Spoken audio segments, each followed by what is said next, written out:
قصہ کچھ یوں ہے کہ سویرا ندیم اور کئی رازوں سے بھی واقف ہیں۔ اس تعلق کی وجہ سے مجھے بھی اکثر آنٹی سویرا سے ملاقات کا موقع ملتا تھا۔ میں ان کے جسم کا دیوانہ تھا اور اکثر ان کے بدن دیکھ کر اپنی آنکھیں سینکتا تھا۔ وہ میری فیورٹ آنٹی تھی۔ ان کے گھر جانے کے لیے ہمیشہ تیار رہتا اور وہ بھی ہمارے گھر آتی تو ان کے لیے بھاگ بھاگ کر سارے کام کرتا۔ ان کے گھر جا کر واپس آنے کا دل نہ کرتا اور وہ ہمارے گھر سے واپس جاتی تو میرا دل اداس ہو جاتا۔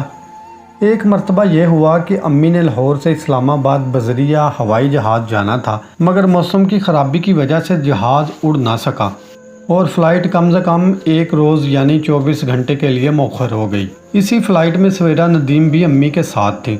اب امی چاہتی تھی کہ خالہ کے گھر چلی جائیں کیونکہ ایئرپورٹ کے قریب ہی اور پھر عثمان سے ملنے کا موقع بھی مل جاتا۔ سویرا ندیم نے تو کسی ہوٹل میں ہی رہنا تھا۔ اس نے امی سے بھی اصرار کیا کہ وہ بھی اس کے ساتھ ہی رہے کیونکہ اس سے پہلے بھی اچھے ہوٹلز میں رہنے کی عادت تھی اور وہ اس کے اصرار پر امی مان گئی۔ دونوں مال روڈ پر ہوٹل 1 میں آ گئے جو کہ خالہ کے گھر کے قریب ہی واقع تھا۔ امی نے اپنے کمرے میں آ کر اپنا سامان رکھا اور شب بصری کا لباس زیب تن کیا اور امی نے سوچا کہ خالہ کے گھر جا کر تو شاید عثمان سے ملاپ کا موقع نہ ملتا، اگر ملتا بھی تو محدود مستی ہوتی پاتی، جیسے ہاتھ پھیرنا یا چھونا چوما چمائی وغیرہ، اور ان دونوں کے جذبات کا بہترین اظہار نہ ہو سکتا۔ مگر یہاں ہوٹل کے کمرے میں تو ان کے پاس عثمان کے ساتھ مستی کرنے کا پورا موقع تھا اور وہ بھی مکمل آزادی اور رازداری کے ساتھ۔ انہوں نے عثمان کو فون کیا اور اسے ہوٹل کا نام بتا کر وہاں سے جلدی آنے کا کہا۔ عثمان کی خوشی سے باتیں کھل گئیں کیونکہ اسے بہت دن سے مستی کا موقع نہیں ملا تھا اور اب اس کے گھر سے کچھ دور ہی اس کی مستی، عیاشی اور راحت کا سامان موجود تھا جس سے وہ تسکین حاصل کرتا۔ وہ موسم کی خرابی کا خیال کیے بنا گھر سے نکل پڑا، گو کہ دھند کی وجہ سے اسے ہوٹل پہنچتے کافی وقت لگتا اور پھر اسے راستے میں کچھ پینے پلانے اور حفاظتی اقدامات کا سامان بھی لینا تھا۔ اسی اثنا میں یہ ہوا کہ امی شب بصری کے لباس میں ہی ٹہلتے ہوئے ہوٹل کی لابی میں آ گئیں تاکہ وہ عثمان کے آنے تک کیفے میں کچھ وقت گزار سکیں، مگر انہیں کیا معلوم تھا کہ وہاں ایک بہت بڑی حیرت ان کی منتظر تھی۔ وہ لفٹ کے آگے سے گزرتے ہوئے ہوٹل کی مین انٹرنس کی طرف آئیں تو وہاں آگے سے میں اپنے کچھ کولیگز کے ساتھ چلتا ہوا آ رہا تھا۔ مجھے دیکھ کر امی کو ایک جھٹکا لگا کیونکہ تب تک وہ عثمان کو فون کر کے ماں سامان ہوٹل میں بلا چکی تھی۔ عثمان کا تو آنا جسٹیفائی ہو جاتا مگر سامان کے بارے میں وہ کیا جواب دیتی۔ اس پریشانی سے ان کے چہرے کی ہوائیاں اڑ گئیں، مگر انہوں نے اپنے حواس پر قابو رکھتے ہوئے اپنے چہرے سے پریشانی ظاہر نہ ہونے دی۔ میں نے انہیں بتایا کہ میں دفتر کے کام کے سلسلے میں ہوٹل آیا ہوں اور اب واپس جانے لگا تھا کہ آپ پر نظر آ گئی۔ میں اور امی کمرے میں آ گئے۔ امی کو یہی فکر ستا رہی تھی کہ اگر اسی دوران عثمان آ گیا تو کیا ہوگا۔ اب وہ میرے سامنے عثمان کو آنے سے منع بھی نہیں کر سکتی تھی کیونکہ اس طرح ان کا پول فوراً کھل جاتا۔ یک امی کے شیطانی اور تیز ترار دماغ میں ایک آئیڈیا آیا۔ انہوں نے مجھے کہا کہ بیٹا تم سویرا آنٹی سے ملے، وہ بھی میرے ساتھ ادھر ہوٹل میں ہی ہیں کیونکہ ان کی بھی فلائٹ میری والے ہی تھی۔ یہ سن کر میری باتیں کھل گئیں اور دل میں خوب لٹو پھوٹے، مگر میں نے بھی اپنے جذبات پر قابو رکھا اور کہا نہیں امی کہاں ہیں وہ؟ جواب ملا وہ کمرہ نمبر 47 میں ہے، مگر امی وہ کہیں سو نہ گئی ہوں۔ میں نے کہا نہیں بیٹا وہ اتنی جلدی نہیں سوتی، ٹھہرو میں ابھی اس سے فون پر پوچھتی ہوں۔ یہ کہہ کر امی نے سویرا کو فون کیا اور کہا کہ سویرا وہ یہاں روکی مل گیا ہے، تم جاگ رہی ہو کیا؟ کہہ رہا ہے آنٹی کو ملنا ہے۔ ہاں بھیج دو میرے پاس، جاگ رہی ہوں میں، سویرا نے جواب دیا۔ ٹھیک ہے امی نے کہا اور پھر مجھے کہا کہ جاؤ بیٹا چلے جاؤ آنٹی کے کمرے میں۔ میں یہ سن کر کمرے سے باہر چلا گیا مگر امی اور سویرا کے درمیان ابھی بھی لائن کٹی نہیں تھی بلکہ فون کال جاری تھی۔ سویرا نے کہا بات سنو، تمہارا آج اس ہینڈسم کے ساتھ مستی کا موڈ ہے جو اپنے معصوم بیٹے کو اس طرح کمرے سے نکال رہی ہو؟ چل دفعہ ہو، تجھے کتنی مرتبہ کہا ہے میرے ہینڈسم پر نظر نہ رکھا کر، خود تو تیرے اتنی پہنچ ہے اور میرے ہینڈسم پر پھر بھی تیری نظر ہے۔ اب رات بھی تو کسی کے ساتھ گزارنی تھی نا، اس نے اس لیے بلایا۔ بہت گرمی ہے تیرے اندر، سویرا نے ہنس کر کہا۔ چل بغیرت بکواس نہ کر،